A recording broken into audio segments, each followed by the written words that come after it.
Halo semuanya, jumpa lagi dengan Aida. Kali ini Aida bakal membahas alur film drama Korea terbaru nih. Drama ini berjudul Peach and Reed. Nah, drama ini sendiri berkisah tentang kehidupan para remaja high school di Korea. Di sana mereka yang dari golongan bawah tidak boleh bertindak seenaknya, berbeda dengan remaja golongan atas. Nah, pemeran utama film ini bernama Kim Hae In. Dia berasal dari golongan bawah yang lagi berusaha memperbaiki kehidupannya. Di sela-sela sekolah, dia mengambil pekerjaan paruh waktu untuk uang kesehariannya. Tapi suatu ketika dia mendapatkan jackpot, yaitu tawaran masuk ke sekolah internasional Cheongdam, yang dimana itu adalah sekolah internasional yang berisi anak-anak orang kaya dan anak-anak orang berpengaruh di Korea. Tapi tentu aja perjalanan dia di sekolah itu nggak mudah. Kira-kira gimana ya nasib dia? Makanya tonton videonya sampai habis. Nah, Aida bakal bahas episode 1-2. Di episode awal terlihatlah jika anak-anak orang kaya yang berasal dari Cheongdam sangat bebas ngelakuin apapun. Mereka bisa membeli tas branded, baju mahal, menyewa sebuah restoran hanya untuk makan malam. Bahkan dengan gampangnya membeli sebuah motor yang harganya sangat fantastis. Ditambah lagi dia nggak kredit. Bahkan cowok ini ngasih kado untuk orang yang ia sukai aja bisa capai $2.000. Karena kadonya nggak diterima, dia pun ngebuang gitu aja. Cewek ini bernama Baek Jena. Dia dipanggil sama salah satu seorang guru karena dia dilaporkan telah melakukan perundungan.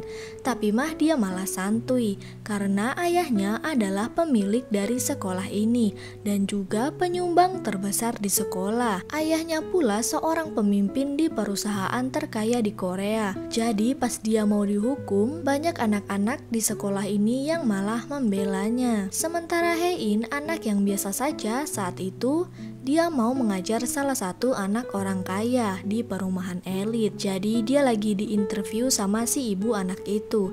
Tapi si ibu malah memamerkan kekayaannya dan bilang sebenarnya dia butuh Hae-in untuk mengajarkan anaknya yaitu Nayeon pelajaran matematika saja karena takut anaknya gagal di pelajaran itu.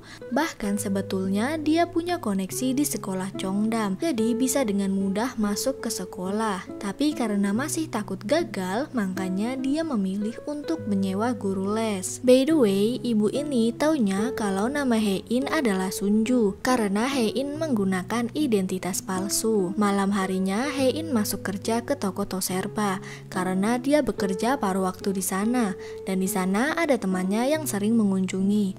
Nah, temannya ini adalah anak kuliahan yang pengangguran, padahal sebenarnya dia kuliah di universitas ternama yaitu Universitas Hanguk. Jadi Hae-in menggantikan temannya ini untuk mengajar les Nayeon, si anak orang kaya, dan menggunakan identitas temannya yang bernama Sunju. Nah, ketika lagi belajar di sekolah, gurunya memanggil dia kan dan bilang kalau biaya untuk camp ke Selandia Baru telah dibatalkan karena dananya akan diberikan ke salah satu siswi yang lebih miskin daripada Hae-in. Hae-in pun menjadi sedih dan sangat kecewa. Pas kedua temannya ini nanya tentang camp di Selandia, Hae-in malah bilang kalau dia nggak jadi ikut karena campnya tidak berpengaruh sama masa depannya. Setelah itu ia pun pulang dan sesampainya di rumah ia disambut dengan ayahnya yang baru pulang kerja dan opanya yang malah tidur di kamarnya dan membuat Hae-in kesal. Keesokannya ketika dia ngajar Nayeon malah sibuk sendiri berfoto-foto dengan barang-barang brandednya. Hae-in pun ngelihat harga tasnya yang mencapai $3.000 bahkan sampai $5.000. Dia sangat kaget dan dia bilang jikalau dia punya uang sebanyak itu dia nggak akan habisin uangnya hanya demi sebuah tas branded. Nayeon yang mendengarnya tiba-tiba mau memberikan salah satu tasnya sebagai hadiah. Hae-in yang awalnya menolak tapi mengingat harganya dia jadi tertarik. Yang ternyata Nayeon sengaja ngelakuin itu dan bilang kalau ibunya pernah berkata orang-orang selalu menganggap remeh suatu benda dan merasa nggak menginginkannya hanya dikarenakan mereka tidak mampu membeli benda itu. Hae-in pun terdiam yang kemudian Nayeon pun berlari keluar sambil melempar tas mahalnya dengan enteng. Selepas mengajar ia kembali ke tempat kerjanya dan lagi-lagi dia ditemani sama Sunju. Mereka berdua berdua saling bercurhat satu sama lain. Nah, keesokannya dia datang ke awalan ke rumah Nayeon, yang ternyata Nayeon masih belum pulang dari sekolah. Di sana Hae-in memperhatikan tas yang kemarin. Entah pikiran apa yang merasukinya, dia coba pakai tas itu dan mulai berfoto-foto. Kemudian Hae-in mempostingnya ke sosmed. Tiba-tiba aja Nayeon pun pulang. Hae-in pun bergegas mengembalikan tasnya. Untungnya nggak ketahuan Nayeon. Pas dia di sekolah, teman-temannya ini tiba-tiba berubah aneh. Yang ternyata mereka telah tahu fakta sebenarnya jika Hae-in tidak jadi pergi ke camp Selandia Baru karena ada siswa yang lebih miskin dari dia. Jadi mereka semua awalnya nggak tahu kalau Hae-in adalah anak yang kurang mampu. Dan yang mereka kesalkan adalah Hae-in tidak berkata jujur dan malah meremehkan camp itu. Tapi tiba-tiba ada salah satu temannya yang nyamperin dan bilang kalau dia sebenarnya anak orang kaya dan berpura-pura miskin. Dia pun diseret sama teman-temannya untuk klarifikasi. Nah, akhirnya Hae-in pun berbohong dan bilang kalau dia emang anak orang kaya yang menyamar jadi orang miskin. Sementara itu di Cheongdam, anak-anak orang kaya ini lagi menginterogasi siapa yang laporin Jena ke sekolah. Tapi karena cowok ini bersikap seolah-olah berkuasa, Jena yang ngelihatnya pun jadi enek dan nyuruh mereka semua untuk lompat ke dalam kolam. Mereka pun hanya bisa menurut karena Jena adalah anak yang disegani di sekolah mereka. Kemudian Jena menghampiri salah satu murid beasiswa dan kurang mampu. Kemudian dia bilang kalau kesalahan mereka adalah terlahir miskin. Sementara Hae-in terlihat masih dengan kebohongannya, menunjukkan postingannya di sosmed yang akhirnya membuat teman-temannya ini menjadi kagum. Nah, sementara di Cheongdam ketika pelajaran bahasa Inggris, Jena malah tertidur. Guru yang ngelihatnya pun mencoba menasihati Jena.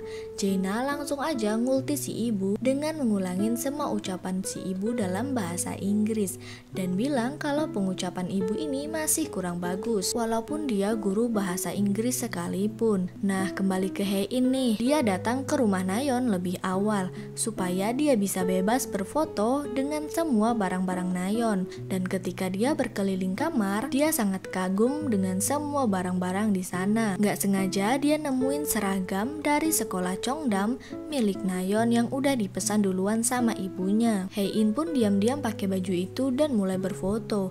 Tapi kemudian Nayeon tiba-tiba datang. Hae-in yang kaget, dia pun menjadi kalang kabut.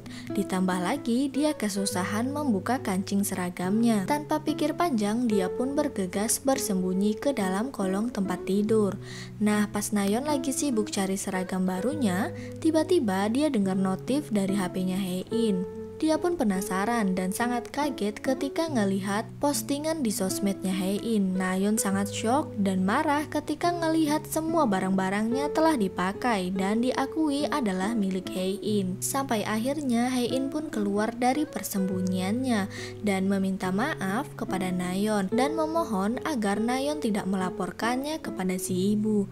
Nayeon pun menerima, tapi tidak semudah itu karena Hae-in harus nurutin semua permintaan Nayeon sebagai permintaan maaf. Jadi dia disuruh buat ngerjain semua tugas-tugasnya Nayeon dan dia pun ngerjainnya dibantu dengan Sunju. Tak sampai di situ, Hae-in juga disuruh untuk nemenin Nayeon belanja dan membawakan semua barang-barang belanjaannya. Dia juga jadi pesuruh Nayeon.